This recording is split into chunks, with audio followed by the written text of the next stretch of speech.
Buenas noches, esta es mi presentación. Mi nombre es Diana Flores, soy del grupo número 4 y mi tutor es César Augusto Guarín.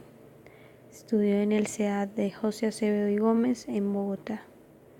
Por ahora en la portada pues no va el enlace del video previamente que lo ponga, entonces modifico la portada. Entonces puse como objetivos generales: consultar, indagar, analizar e interpretar un caso de estudio que permita a través de un contexto real que el estudiante realice una auditoría ambiental. Digamos que ese es el objetivo general del trabajo.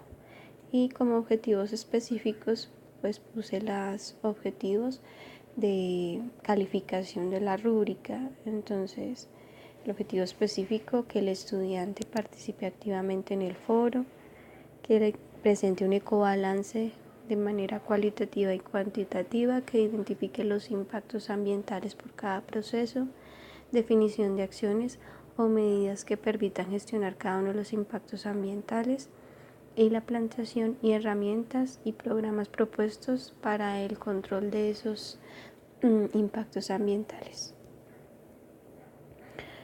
Bueno, entonces, lo siguiente puse como la presentación inicial del caso, del estudio de caso para esta evaluación nacional. Entonces, conforme a lo que la guía nos dictaba o nos especificaba, puse la descripción de la empresa, que es la azucarera del Valle del Cauca, la azucarera DAC UCLA. Entonces dice que se rige bajo la norma ISO de calidad ISO 9001-2008 y también bajo el sistema de gestión ambiental de la norma ISO 14001-2004. Entonces aquí pegué la imagen del gráfico del organigrama de la empresa, y en la siguiente página, la página es el gráfico de procesos del mapa de procesos. Siguiente, entonces se pone la descripción de cada uno de los procesos. En la siguiente hoja yo lo que hice fue como relacionar los subprocesos, los 8 procesos que se describían dentro de la guía. Entonces dice la gestión estratégica, que es la que se encarga de la definición de implementación, control y seguimiento de las políticas, objetivos y metas de la organización. La gestión de calidad, que es la que se encarga de la estandarización y control de los procesos a través de los sistemas de gestión de ambiental y los de calidad, para que garantizar que los productos y los servicios que se obtienen sean de calidad y protejan el medio ambiente. Luego entonces la gestión de compras, que es la que se encarga de adquirir de forma eficiente la mercancía para que la industria azucarera pueda realizar el producto final, ¿no?, con calidad. Posteriormente viene el proceso de producción. En este mapa de flujo de procesos yo lo puse en 3 partes: el proceso productivo que se hace en campo, el proceso productivo que se hace en la cosecha y el proceso productivo que se hace ya en fábrica. Luego de eso puse la gestión administrativa, que es la que se encarga de la comercialización, promoción, venta, facturación, recaudo y gestión financiera de la organización.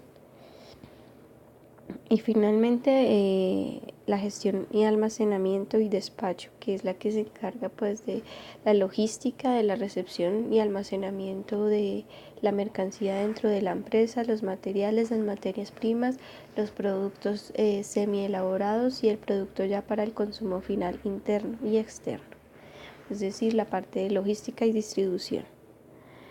Bueno, dentro de estos subprocesos entonces hay una serie de entradas y salidas.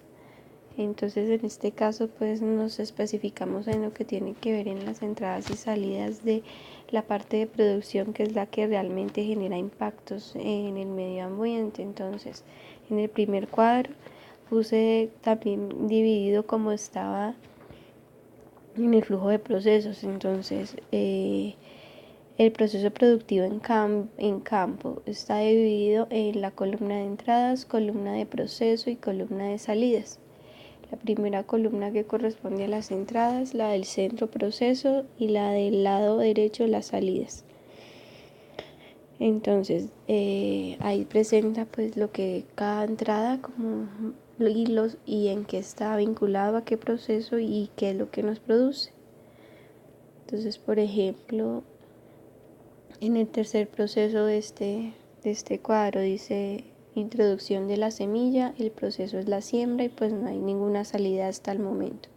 El cuarto proceso dice controladores de melazas y se aplican herbicidas y varios tóxicos. Entonces eso es para el proceso del mantenimiento del cultivo. ¿Y qué produce? ¿Qué salida produce? Escurrimiento de la preparación de los agroquímicos. Digamos en el sexto proceso de este último dice agua, infraestructura para riego. El proceso es el riego y el sobrante es la salida del riego. La siguiente parte es el proceso productivo pero en cosecha. Entonces ese proceso productivo solo tiene 3 procesos. Entonces uno es el de maduradores, que son los químicos que se le aplican a la caña de azúcar para hacer que ella madure más rápido y dé más rápido pues el producto. Entonces es glifosato, bioestimulantes, abonos y otros. Ese proceso se llama concentración de azúcar y las salidas que tiene es de escurridos, residuos sólidos de los envases y emisiones atmosféricas. El segundo, que es la combustión, el proceso es la precosecha o la quema de la caña de azúcar, que produce humo, gases y emisiones de material particulado, o sea, la ceniza. Y el tercero es ya la introducción de las máquinas para recoger lo que se ha recolectado, la caña ya quemada o la otra que no está quemada. Entonces esas máquinas entran al cultivo para el corte, el alce y el transporte, y que produce residuos de biomasa en el campo.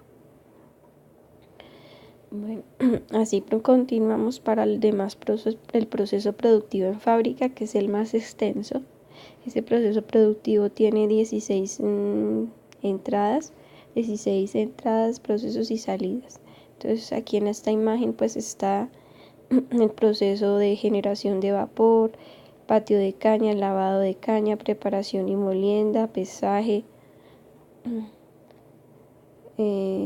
sulfitación, encalado, calentamiento, flotación, clarificación, evaporador múltiple, y cada uno tiene sus entradas y sus salidas respectivas.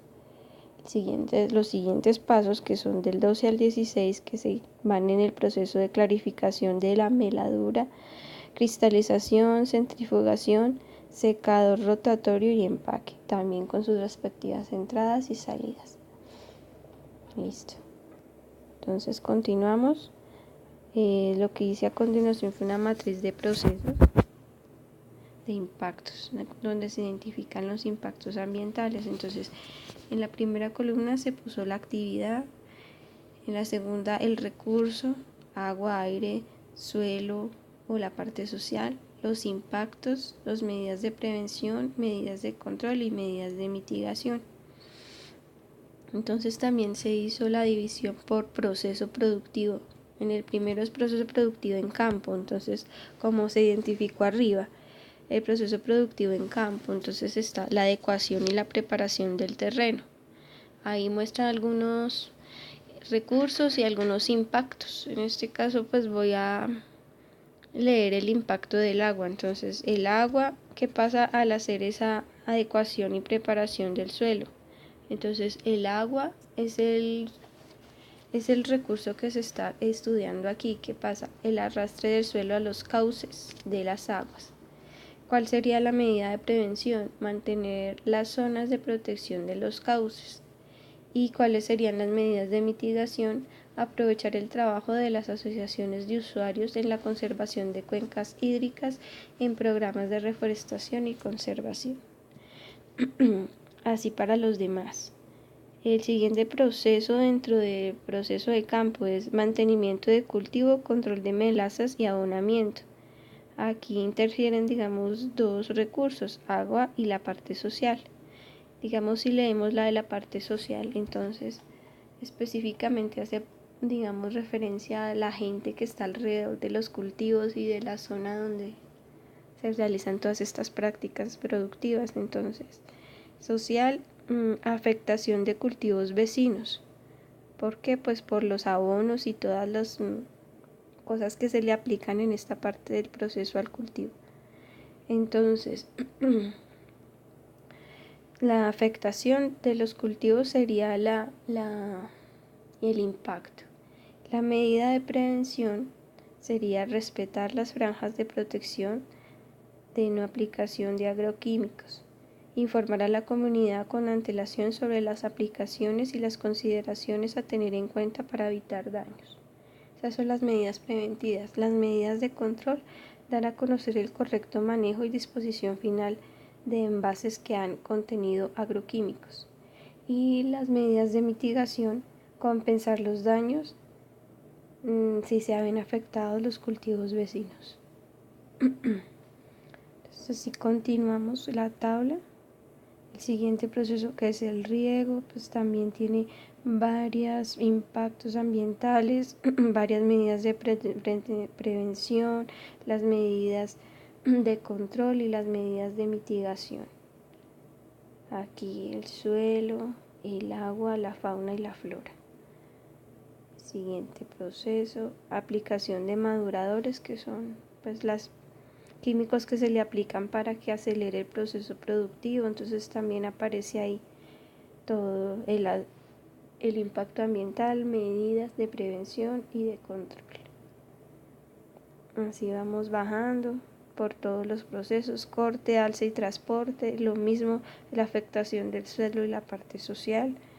En el siguiente proceso, que ya es en el proceso productivo en fábrica, entonces la generación de vapor, en que involucra qué recurso: agua, aire y suelos, y también cada uno tiene su especificación. El impacto, las medidas de prevención, las medidas de control y la última columna, que corresponde a las medidas de mitigación. Seguimos por lavado y preparación de caña, molienda y pesaje, sulfitación, encalado y clarificado, evaporación y clarificación, cristalización y centrifugación. Y ahí ya termina el proceso con la matriz de impactos, donde se especifica las medidas de control y las medidas de mitigación, lo que se puede hacer para menguar esos impactos. Las columnas van guiando. Listo. El siguiente punto de la presentación ya corresponde a la pregunta que decía en la guía, que como auditores, qué medidas, qué herramientas tendríamos en cuenta para verificar que el correctivo se realizó. Entonces, pues yo puse en esta parte, dice evidencias de medidas correctivas. Entonces, pues obviamente esos son, espérame un momento, una evidencia que permitiría soportar la medida o acción propuesta es una auditoría.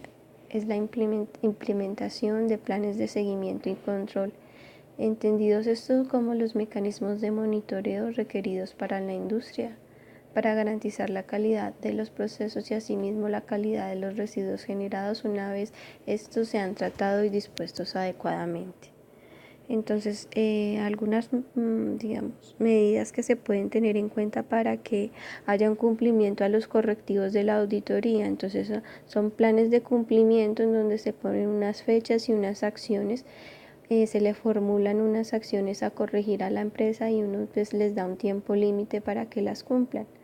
Otros son los planes de acción correctiva, que corresponden a los mecanismos generados por la organización para mejorar esa falla que tienen dentro del sistema de gestión ambiental, ¿cierto? Para que puedan mejorar su proceso de calidad. Otra forma de asegurarnos de que las medidas están siendo corregidas es a través de la formación y capacitación del personal. Esa es otra forma como de asegurarse que los correctivos se están implementando. Otra forma es las autoevaluaciones de rutina o las auditorías internas, ¿cierto? Que se pueden realizar cada empresa para que cuando les hagan auditoría externa pues no hayan tantas fallas notorias y esa parte pues esté muy controlada. Auditorías periódicas que comprueben el cumplimiento y verifiquen la eficiencia de los controles y los sistemas de gestión, ya cuando se contratan auditores externos y pues se tiene un mayor alcance. Y también se podría entonces evidenciar que se toman correctivos cuando ya se pasan informes de los costos derivados de las actividades de control o de los costos ambientales orientados a controlar los impactos, ¿cierto? Entonces digamos que esas serían como unas medidas correctivas o unas implementaciones que podrían garantizar que las correcciones que hay que hacer al sistema de gestión se estén aplicando. Luego la guía nos decía que hiciéramos una lista de chequeo basados en la norma ISO 14001-2004.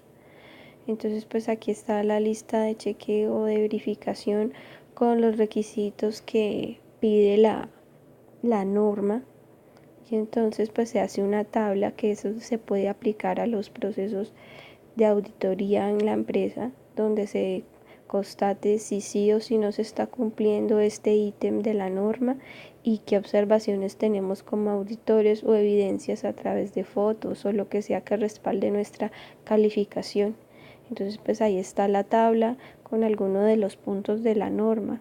Entonces los requisitos generales, la política ambiental, la planificación, los requisitos legales, objetivos y metas del programa, recursos, funciones y responsabilidades, competencia, formación y forma, comunicación, documentación, control de documentación, control de operacional, preparación y respuesta ante emergencias, seguimiento y medición. A todos estos puntos pues se les va dando una valoración y se les va poniendo su evidencia, su observación. Luego ven el punto donde dice que qué herramientas o programas de gestión ambiental nosotros propondríamos como auditores. Entonces pues en este caso pues yo pues puse una respuesta muy básica, obviamente asumiendo que pues para cada empresa asume un plan, un programa dependiendo pues los procedimientos que tenga, ¿no? Conforme al que se adapte a los procesos que realiza. Entonces, las herramientas que digamos se pueden utilizar para que un sistema de gestión aproveche o se implante o se mejore, entonces puede ser una de estas herramientas, la reunión de expertos, que solamente se consideran cuando se trata de estudiar un impacto concreto y conciso. Los checklists o lista de chequeo o lista de verificación, que fue como el que se mostró anteriormente, que es donde se pues expanden todos los ítems y todos los requisitos que se van a evaluar, y estos entonces son indicativos y cuantitativos, pero no tienen cuantitativos, ¿sí? No son calificativos por el momento. Las matrices simples de causa y efecto son las matrices limitadas a relacionar la variable ambiental afectada y la acción humana que lo provoca. Otra herramienta sería la cartografía ambiental o superposición de mapas. Otra serían las redes, que son gráficos de flujos ampliados a los impactos primarios. Y otras serían los sistemas de información geográficos y las matrices, que son un método de tablas dobles de entrada con características y elementos ambientales y con las acciones previstas del proyecto. Esas matrices digamos que son las que más se usan porque pues cada quien pone la implementa conforme a la organización y conforme a las necesidades de la empresa.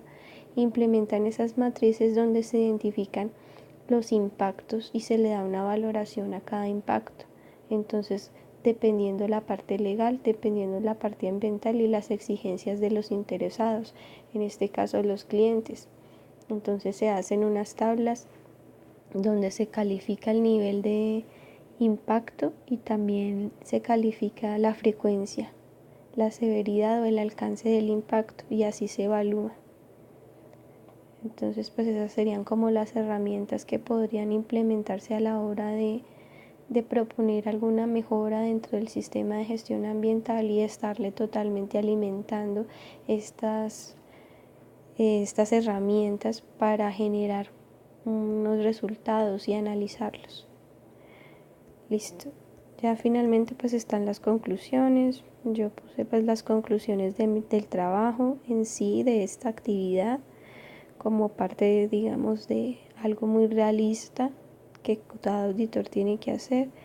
Las conclusiones con respecto al trabajo, lo que me pareció, lo de la norma ISO 14000 y lo de los sistemas de gestión de ambiental. Una recomendación pues muy básica, y la bibliografía y la cibergrafía. Creo que no es más. Muchas gracias por la atención prestada. Espero que cumpla con los requerimientos de la rúbrica para este video. Muchas gracias.